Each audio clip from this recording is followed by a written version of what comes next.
বিয়েবাড়ি, জন্মদিন, গায়ে হলুদ যে কোনো অনুষ্ঠানে কিন্তু আমরা ডেজার্ট বানিয়ে থাকি, এমনকি ফ্রুট কেকও বানিয়ে থাকি।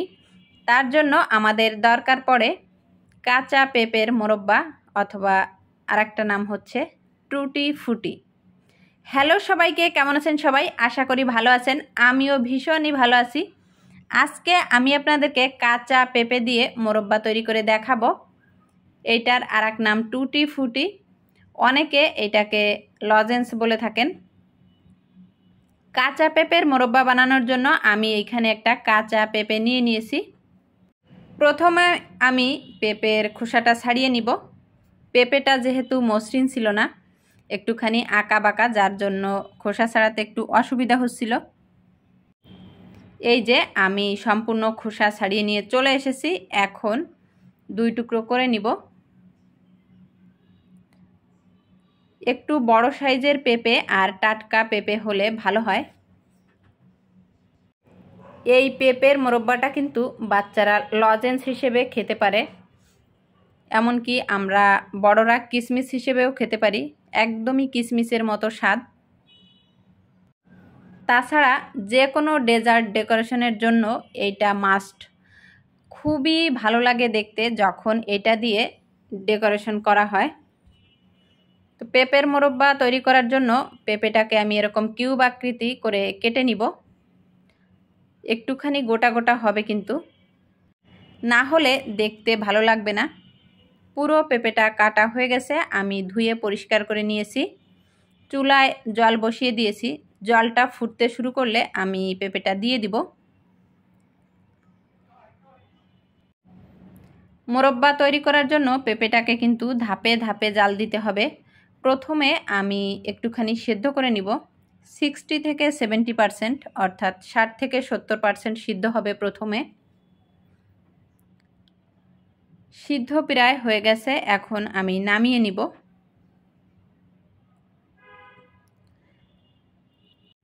প্রথমে কিন্তু একটুখানি কাঁচা কাঁচা থাকবে, কেননা পরবর্তীতে আমি আবার এটা জাল করব।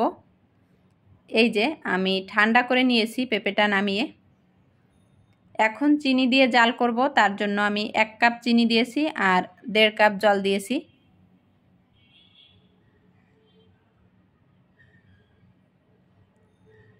এই চিনিটা যখন গলে যাবে, জলটা ফুটতে শুরু করবে, তখনই পেঁপেটা দিয়ে দিব। অনেকে বলতে পারেন যে প্রথমেই কেন চিনি দিয়ে সিদ্ধ করলাম না, কেননা চিনি দিয়ে যে কোনো কাঁচা সবজি সিদ্ধ করলে সবজিটা সিদ্ধ হয় না, কাঁচাই থেকে যায়। তাই আমি একটুখানি প্রথমে সিদ্ধ করে নিয়েছি শুধু জল দিয়ে, পরবর্তীতে চিনিতে দিলাম। আমরা বাতাসা তৈরির জন্য যেমন শিরাটা তৈরি করি, একতারের শিরা, আঙুল দিয়ে 2 আঙুল দিয়ে টেনে ধরলে চিনিটা যেমন আঠালো হয়, সেরকম হলে বুঝতে হবে যে সিদ্ধটা হয়ে গেছে। চিনি দিয়ে জাল করা হয়ে গেছে। এখন আমি ঠান্ডা করে নিয়ে চলে এসেছি ফুড কালারের কাছে। ফুড কালার অ্যাড করব। তার আগে একটুখানি ভ্যানিলা এসেন্স দিয়ে নিব। ভ্যানিলা এসেন্স ব্যবহার করলে ঘ্রাণটা খুব সুন্দর আসে আর কালারটাও খুব সুন্দর মিশে যায়। 4টা বাটিতে 4টা চামচ ব্যবহার করব, কেননা রঙগুলো যাতে একে অপরের সাথে মিশে না যায়। প্রথমে আমি ভ্যানিলা এসেন্সটা ভালোভাবে মিশিয়ে নিয়েছি। এখন আমি ব্যবহার করব ইয়েলো কালার, ফুড কালার। এটা অবশ্যই ফুড কালারটা ব্যবহার করতে হবে, অন্য কোনো কালার ব্যবহার করা যাবে না। এই যে আমি একটুখানি দেখিয়ে দিলাম ইয়েলো ফুড কালার। আমি আজকে ইয়েলো, রেড আর গ্রিন এই 3টা কালার ব্যবহার করব। আর একটা বাটিতে কোনো কালারই ব্যবহার করব না, সেইটা হোয়াইটই থাকবে। 4টা কালার একসাথে শুকানোর পরে যখন মিশানো হবে, দেখতে খুবই সুন্দর লাগবে। এই পাশে আমি গ্রিনটা দিয়ে দিয়েছি, এবার দিব রেড, আর ওই পাশেরটা হোয়াইটই থাকবে। আবারও বলছি, 4টা চামচ ব্যবহার করলে কিন্তু ভালো হবে, কালারটা মিশে যাবে না। এটা আমি ফ্রিজে রেখে দিব 8 ঘন্টা মতো। ফ্রিজে রেখে দিলে কালারটা সুন্দর শোষণ করে নিবে পেঁপেগুলা। এই যে আমি 8 ঘন্টা মতো রেখে দিয়েছিলাম, পরবর্তীতে চলে এসেছি। এখন টিস্যু দিয়ে মুছে নিব সুন্দর করে।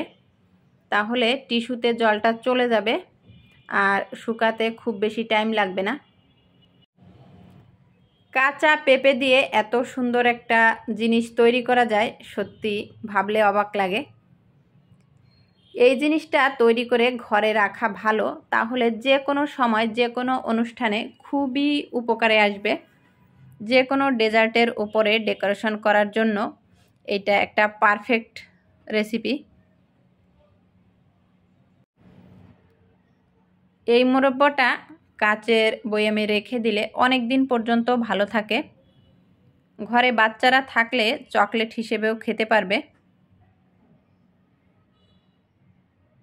একে একে সবগুলো আমি টিস্যু দিয়ে সুন্দরভাবে মুছে নিব। পরবর্তীতে রোদে শুকাতে দিব।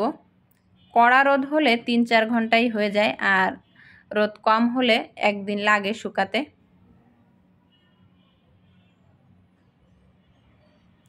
রেড কালারটা এত সুন্দর হয়েছে, মনে হচ্ছে এখনই 2-1 পিস খেয়ে নিই। এইটা যারা খেয়েছেন তারাই একমাত্র বলতে পারবেন যে এর স্বাদটা কত সুন্দর হয়। এই মুরব্বাটা তৈরি করার পরে খেলে বুঝতেই পারবেন না যে কি দিয়ে তৈরি করা হয়েছে, বলতে হবে যে এই জিনিস দিয়ে তৈরি করা। এই যে আমি সুন্দরভাবে মুছে নিয়েছি, এখন রোদে শুকাতে দিব। 1 ঘন্টা রোদে দেওয়ার পরে আমি একটুখানি উঠিয়ে নিয়ে এসেছি, কেননা বৃষ্টি এসেছে। তো ভাবলাম যে বৃষ্টি শেষ হোক, পরে আরেকটু শুকাতে দিব। এই যে 1 ঘন্টা রোদে এমনটা হয়েছে। কালারটা কিন্তু সত্যিই সুন্দর হয়েছে। আর একটু রোদে দেওয়ার পরে কেমন হয় আমি আপনাদেরকে দেখাবো। 4 কালার মিশিয়েই দেখাবো যে দেখতে কতটা সুন্দর হয়।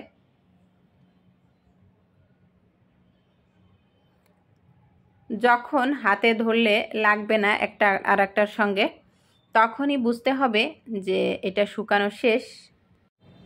এই যে পরবর্তীতে আমি 3-4 ঘন্টা শুকিয়ে সবগুলো একসাথে মিশিয়ে নিয়েছি। খুবই সুন্দর হয়েছে দেখতে। এখন একটা কৌটায় ভরে রেখে দেব।